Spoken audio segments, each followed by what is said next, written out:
Sound, music, sustainability. Welcome to Sustain FM.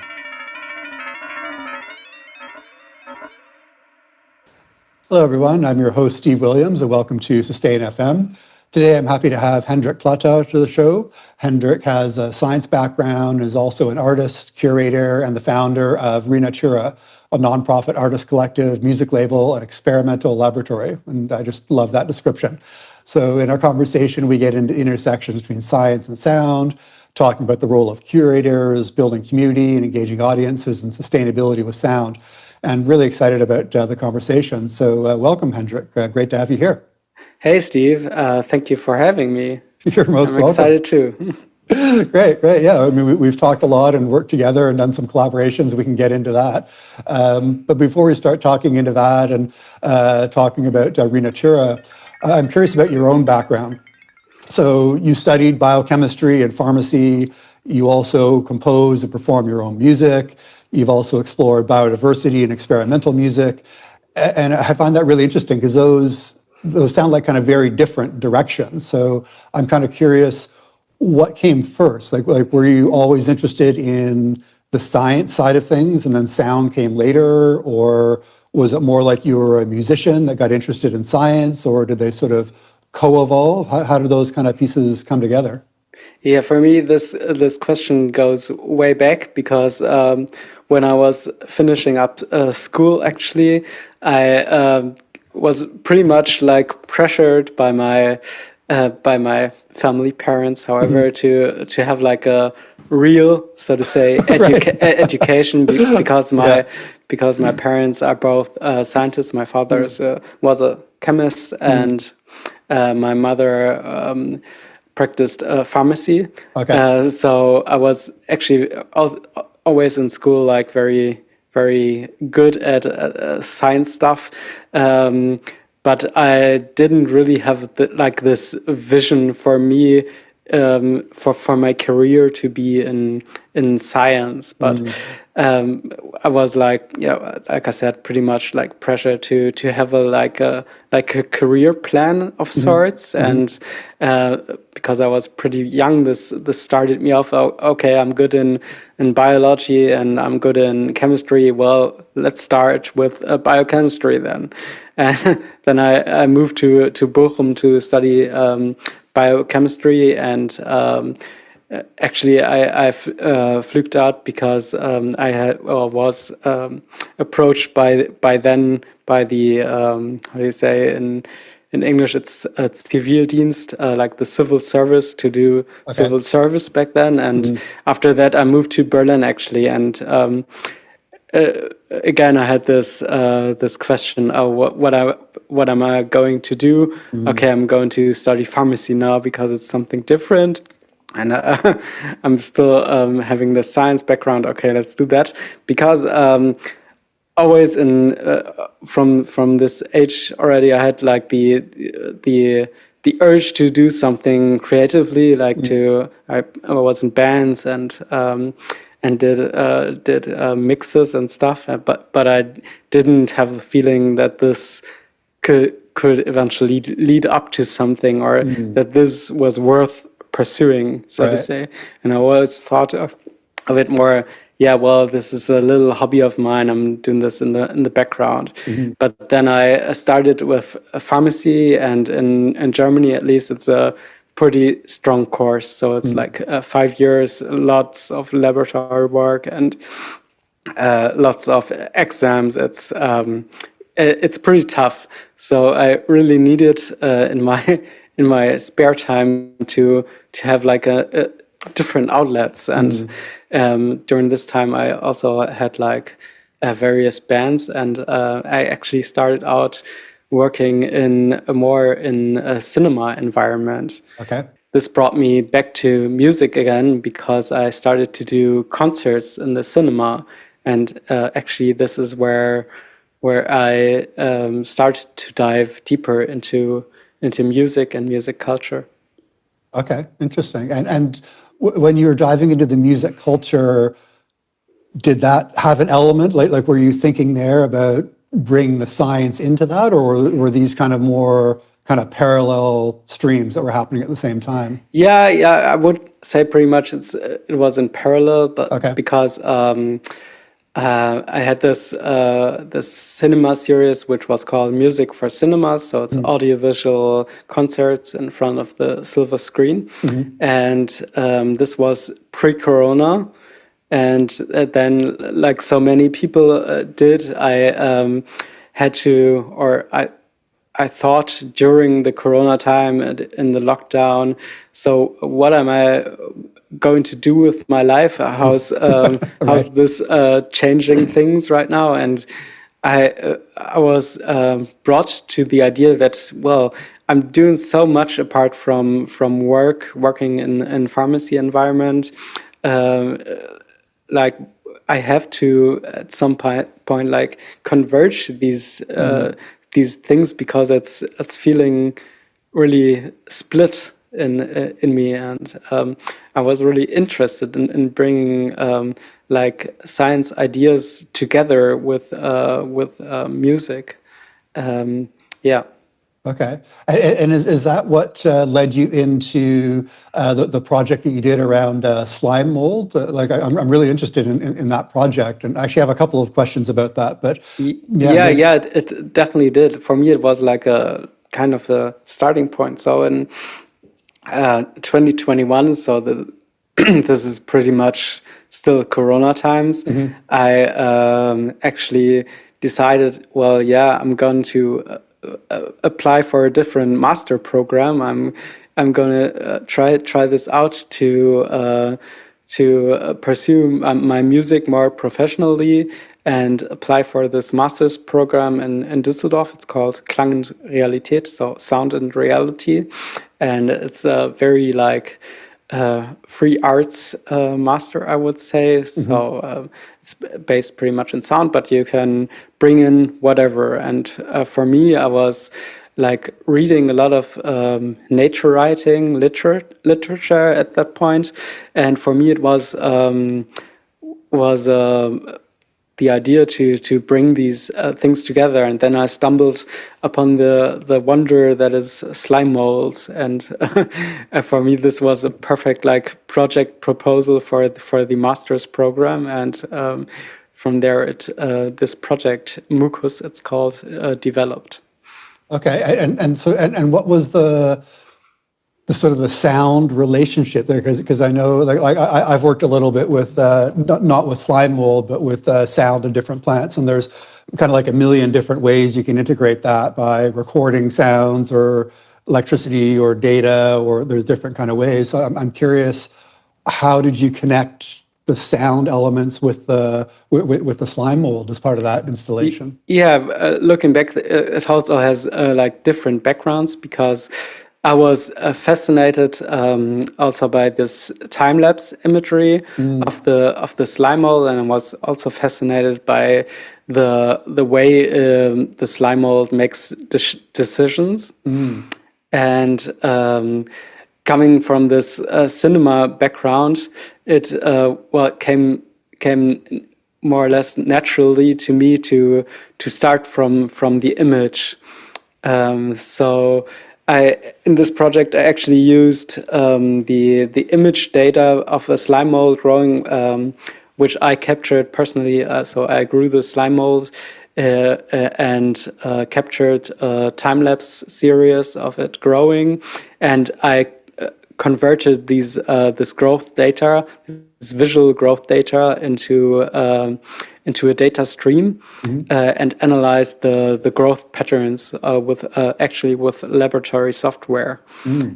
So yeah, it was like a visual approach, and I brought this together because I started in 2015 with modular synthesis, and my idea was to influence a modular system with the image data I create from the time-lapse series from a slime mold growing.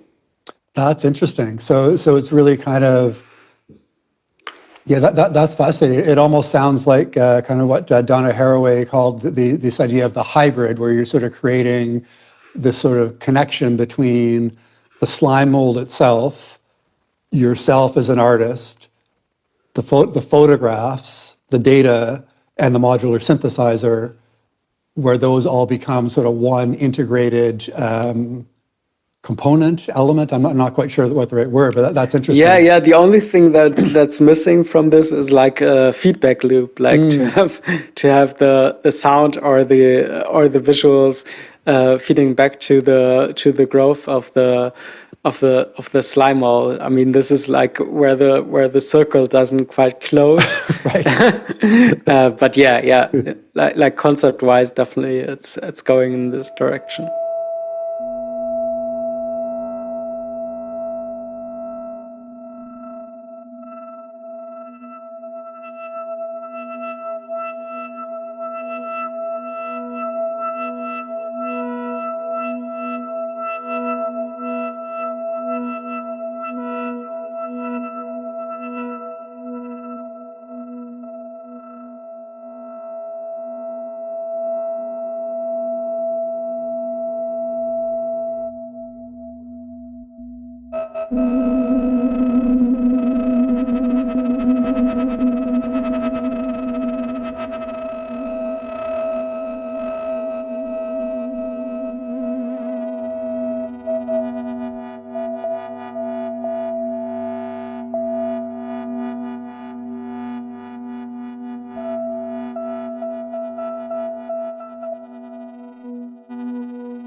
Okay, interesting. So that's actually a perfect lead into my next question. So I'm curious about, because I want to talk about renatura in a couple minutes, but before that, you mentioned about that feedback loop, and I can imagine, like just off of I'm getting excited hearing about it. I can just imagine so many different directions to go.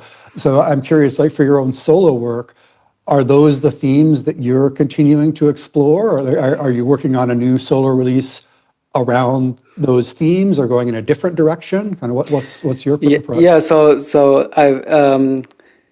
I didn't quite, I would say, finish this project, which is mucus on the slime mold. So I have a lot of documentation actually, which I'm still have to put out there and finish up. So that's a work that's still in progress, I say, and I would love to pursue this in other means. Also, I've also had various ideas, or also like starting points for working with different organisms as well, using this like visual approach. But yeah, this is a road I'm still pursuing, but it's I wouldn't say it's my main road at the moment. Like I said, I've started this these ideas of a nature-inspired sound, I would say. So I started this idea from a literary point, from nature writing, and I felt it's like very inspiring to have concepts drawn from literature, and they don't have to be like this is a kind of scientific approach, like having a data stream and analyzing, and yeah, it feels familiar to me. But I also like to have more of a, I would say, emotional approach. Like the first album actually I released on Renatura was from myself as well, and it's called Angilla and Gilla, and it's about the journey of the European eel, because I read this novel, The Book of Eel, it's called, from a Swedish writer, and it was just so it felt so emotional to me also, and I don't feel like I need to have this scientific approach to everything.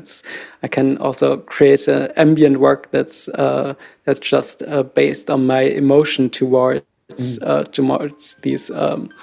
These phenomena in nature. Okay, interesting. So that's actually a perfect lead into my next question. So I'm curious about, because I want to talk a lot and work together and talking about different directions. So I'm curious about your own solo work. Are you working on a new solo release around those themes, or are you going in a different direction? Kind of what's your approach?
Interesting. Yeah, that's, I mean, we could talk for a whole other hour about just that question, but yeah, it's fascinating, those different ways and those different inspirations and different kind of translations, I think, almost, and which for me is kind of a good segue into, I wanted to talk about Renatura, and one of the reasons why I think that's a good segue is that it's, from my impression, sort of looking at what you're doing with that label, it is kind of trying to bring these different maybe sources of inspiration or directions of inspiration, where there's a bit of a visual element, there's an audio element, there's a performance element, there's a release element, there's a community element kind of coming together. So I'm curious that when you've talked about some of your own research, your background, your artistic work, and then you're also curating this label, and we'll get into it, it's more than just a label, Renatura. How did that come about? Like, what inspired you to move in that direction from your own music? And because it's quite a big undertaking to be able to put all those kind of things together. Yeah, like I just mentioned, I had this album on the European eel, and I was like thinking about like a platform where I can like, I wouldn't say put it, but where I can interact. And I was doing actually a bit of research and looking for platforms where there's an interest in this very specific like direction, like experimental music combined with topics of nature. And of course there's stuff, and there's a lot of stuff that isn't active anymore, and I guess by now there's more stuff happening. And I decided at a point that this was in 2021, so almost 5 years ago now, to just create this myself and start building a community that's very much like focused on a specific area, and Okay. And doesn't have like a fixture on, for example, field recordings, which is like natural in this area, but allows for a more like experimental and also broader approach to experimental musics. Okay, so that's actually a perfect fit, because I wanted to clarify, or maybe not clarify, but ask a little bit. in the description of Renatura, you describe it not just as a label, but I'm going to quote here, a nonprofit artist collective, music label, and experimental laboratory. So I'm curious, what does that mean to you, and how is that different than a typical record label? So, for example, do you still do physical releases or vinyl, or is it a different approach? How do you think about that? Yeah, so for me, the label part is actually more like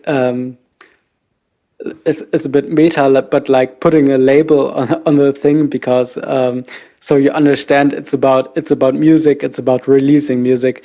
But for myself, I don't actually feel like calling it a label, because for me it doesn't very much serve these functions. So we don't put out physical releases. I don't strive for like distribution too much. This isn't, like, for me personally, it isn't interesting. What I want to do with Renatura is rather to have a like-minded community. This doesn't mean that the community has to think the same way, but just like the direction of thought is converged in these topics rather. And so for me, it's important to have this community that is kind of fruitful.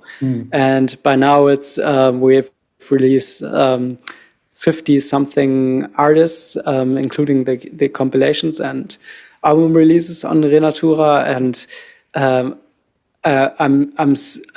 it feels like a community, and I'm still hoping for it to grow more and more and be more interconnected as well.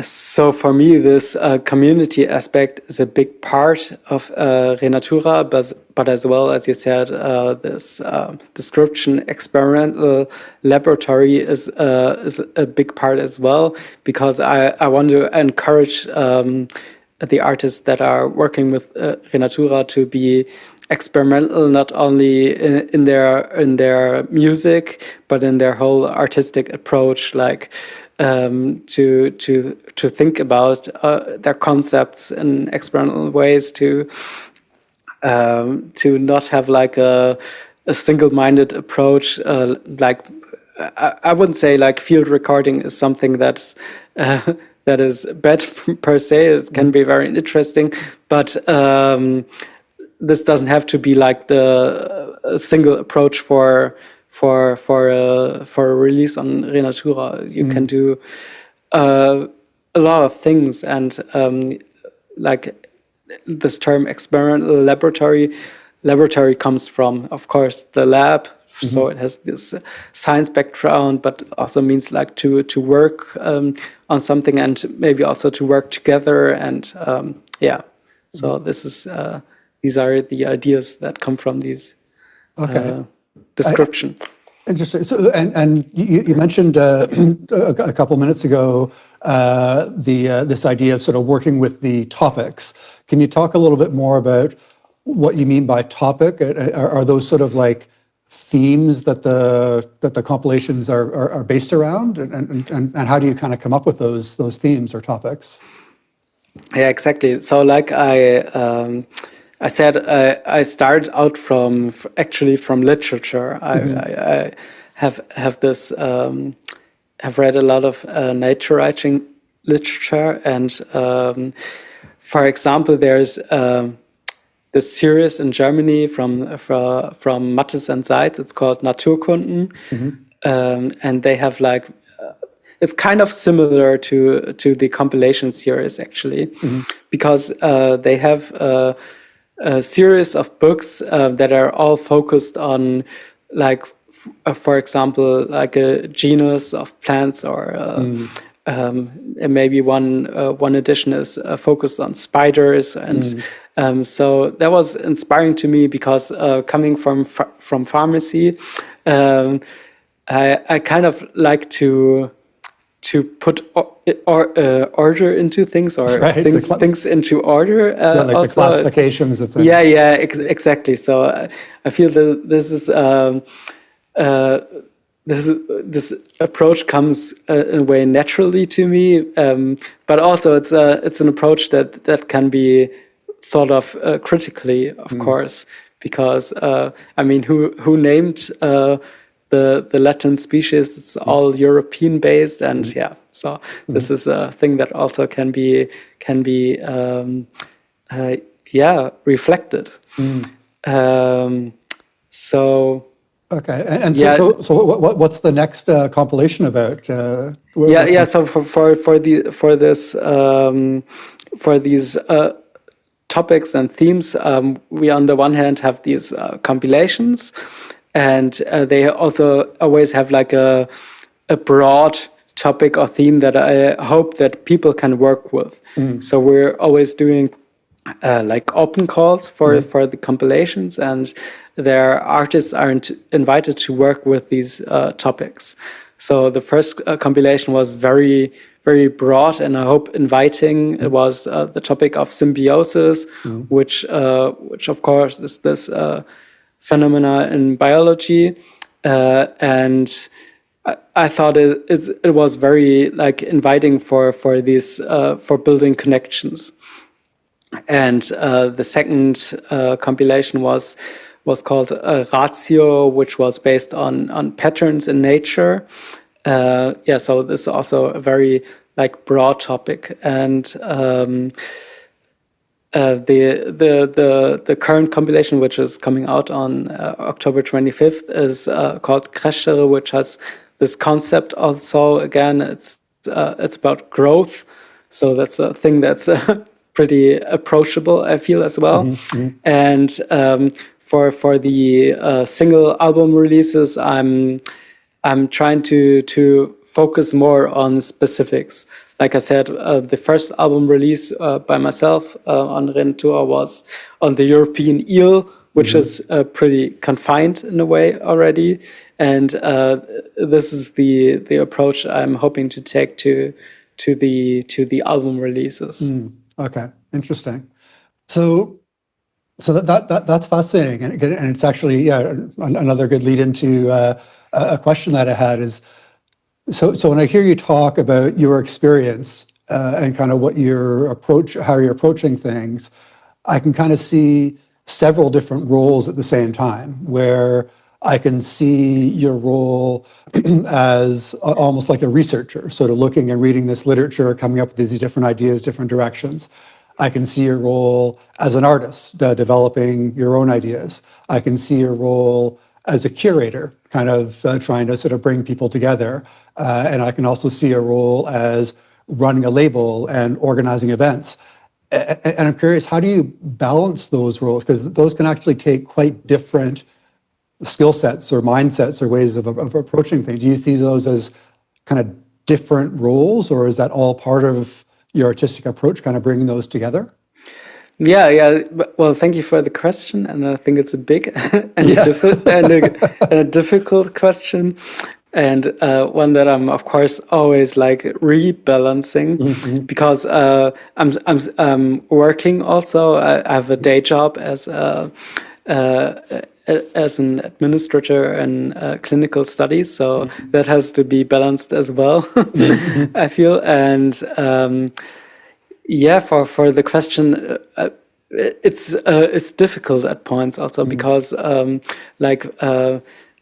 at this moment I feel like it's more my organizing skills are needed more, because I'm setting up this compilation and the release event for the compilation, and it just takes a lot of energy. So I feel like I have less of artistic energy at this point. But then again, like it goes in cycles, I would say. So during the year, I definitely have times where I do more artistic work, or where I do more work in organizing things, or where I do more research work. Like, for example, when I'm usually starting the the open call for the compilations in the spring of a year. And before that, I just do a lot of research, like what's the topic about, in which directions might it go, what resources can I provide for the artists, and so that's for me it's a very nice period as well, because I also get to read a lot and think about things, and it's inspiring to me as well, and then it segues into different directions, right? So yeah, it's not like a fixed state of mind, I would say. I have this percentage and this percentage and this percentage, but it changes throughout the year. Okay, Pretty much, yeah. Right. All right. So yeah, thanks for that. That's interesting how those roles fit together. And you kind of mentioned it in passing, but I'm also curious about the live events that you put on. And of course, we've actually put on a couple together with Sustain FM in Brilliant as well. What role do you see live events playing in kind of the collective and Renatura? Is it about engaging audiences? Is it about building community? Is it about promoting the artists? How do you kind of think about the role of live performance events? Yeah, so speaking in earnest, at first, like live events for me was more of a necessity to approach a possible funding as well. I see. Okay. Because actually, like I said before, before Corona, I did a lot of events in the cinema, and I was also a bit kind of burned out from doing events, because as I guess you know too, it can become quite stressful, especially if you do it on a very regular basis. Right. So I was like very hesitant about this move to also do live events, but then we actually started out to doing this live event together, and from there on it kind of also grew for me and grew more interesting to me also, because for me it's definitely this community thing, not only between the artists and the audience, but also inside of Renatura. So, for example, we have this at the moment regular event at Madame Claude at Experimentag, and I'm always trying to invite artists from Renatura who released something on Renatura, who don't eventually don't live in Berlin, to come also for an event to Berlin, to Madame Claude, because I feel it's very nice to connect in real life, so to say, as well, and to experience this concert together, and then also for the artists to have feedback from a live audience, which feels like important, and I always feel like this energy then manifesting itself, and I get to see the artists being excited, and that's to me that's really nice, and we get to talk even more about their plans and their concepts, and that's very nice. Yeah. So it's, this community goes two ways for me, I guess.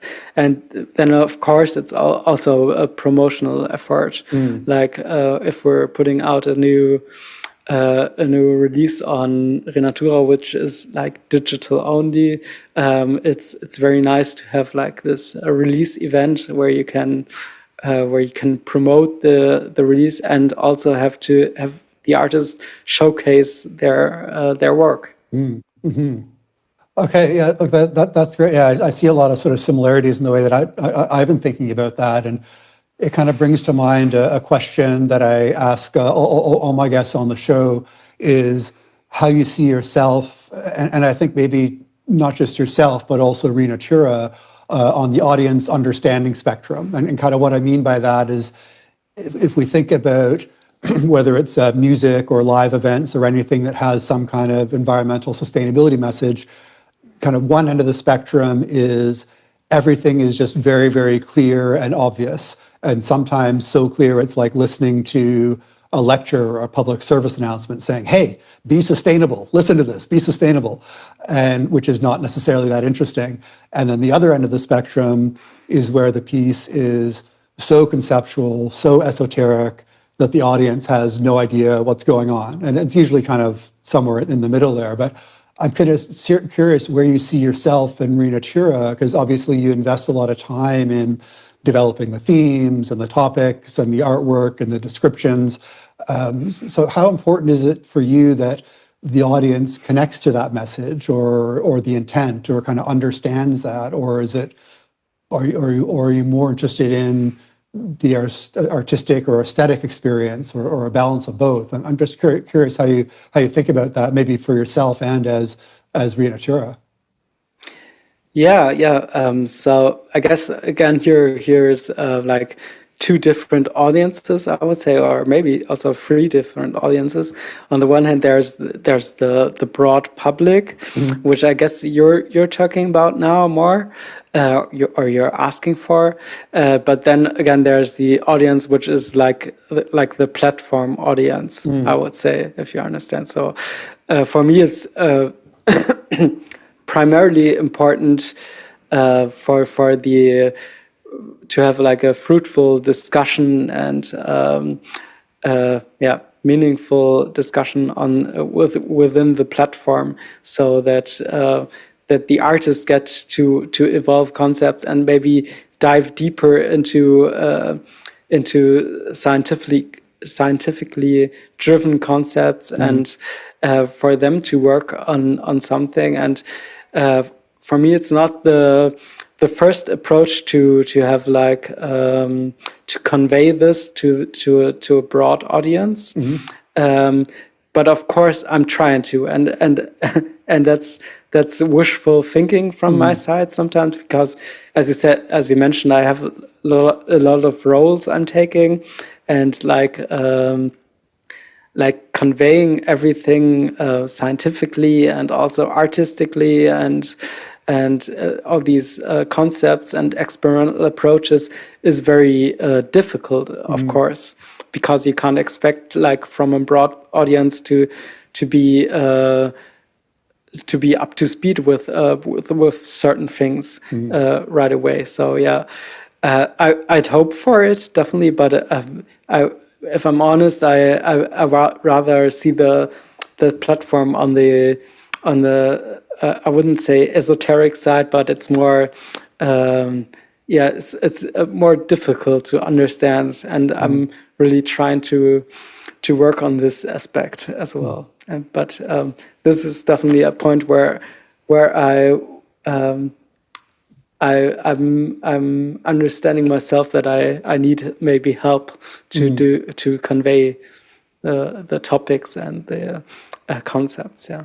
Cool. Yeah. Thanks for that that answer. It's I always find it fascinating. Yeah, because it's one of those things where there is no right answer, there is no wrong answer. People have different approaches and intent to it, but I'm always just fascinated by the variety of intentions and approaches that people take.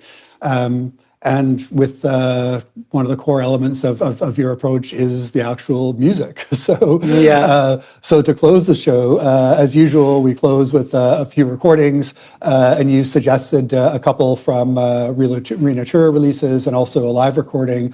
Can you set this up for us? What are we going to hear? So for ending things, I picked 3 different recordings from our compilations, actually. So one is from our previous compilation called Ether. It was about everything aerial, I would say. So grasping the air as both part of the biosphere and as a physical medium. And from there we have, on the one hand, Laura Böhr, who's artist based in Berlin as well, and she was a featured artist for the compilation, and she did the piece connecting winter and spring, where she worked with an oscillator that's light sensitive, and it was actually based inside a oyster shell. She worked in this piece with these different oscillators and also with her voice, which is also very aerial thing to do, I would say. And on the other hand, we also from this compilation Ether, we have intuitive dialogues, which are Philippe Vareski and Gina Lowe, who did the piece Erosion. And this is actually a live recording of the piece, which they performed at Madame Claude Experimentag in September 2025.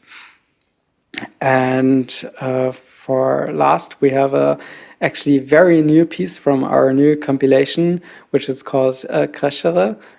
It's about growth, and there we have Cosmic Swarm and Walter Maggi from Italy introducing their piece Coral Nursery. And this was part of the open call for our news compilation, it's about this method, the scientific method actually of choral DJing. And to me, it was very interesting. It's recording healthy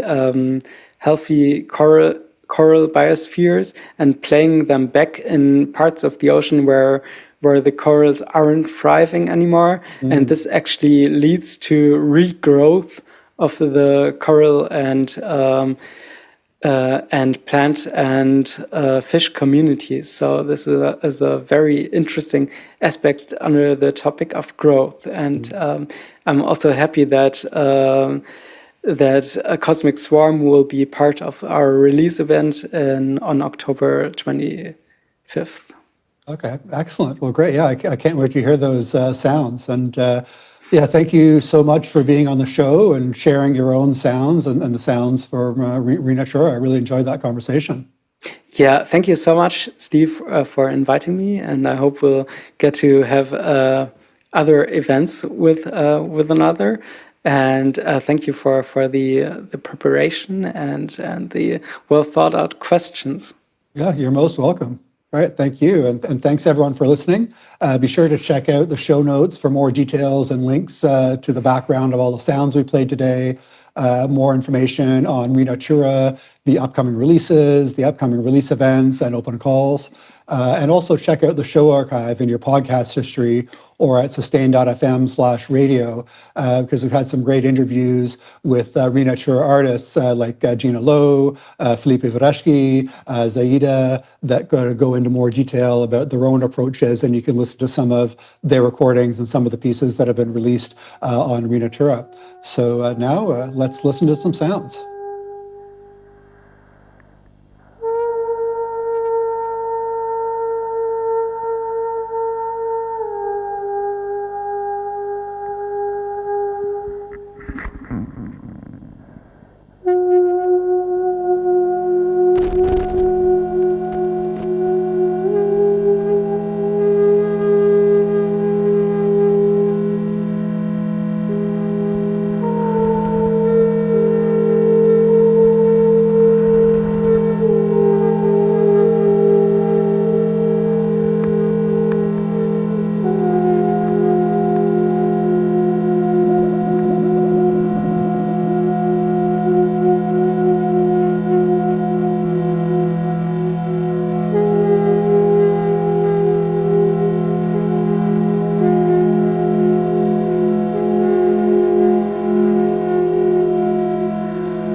What bleaches is not just color.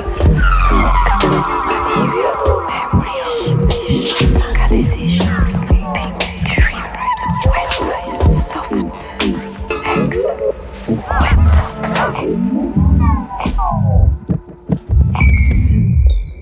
What if you could breathe like a coral from a multitude of simultaneous openings connected to one source built upon the bones of all your dead?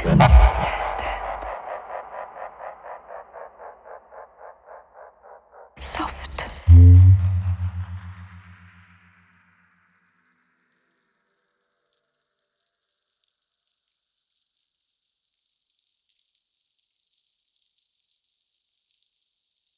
Subtle.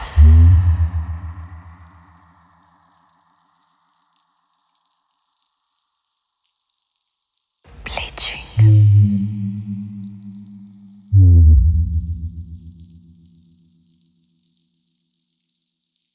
The ghost reef.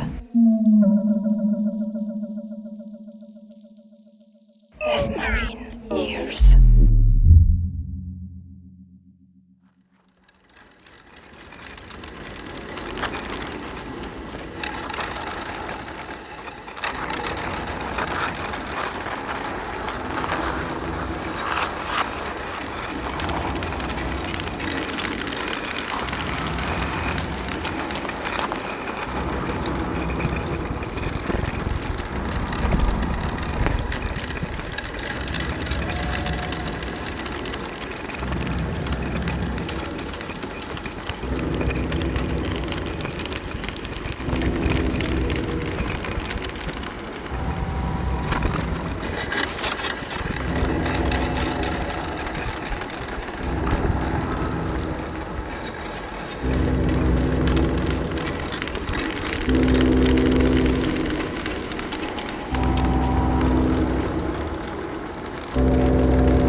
Okay, thanks for listening to Sustain. Hope to catch you again next time. Be sure to sign up for our email list on our website, sustain.fm.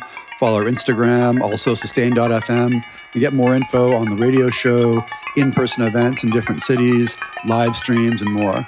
All right, until next time, see you on the dance floor.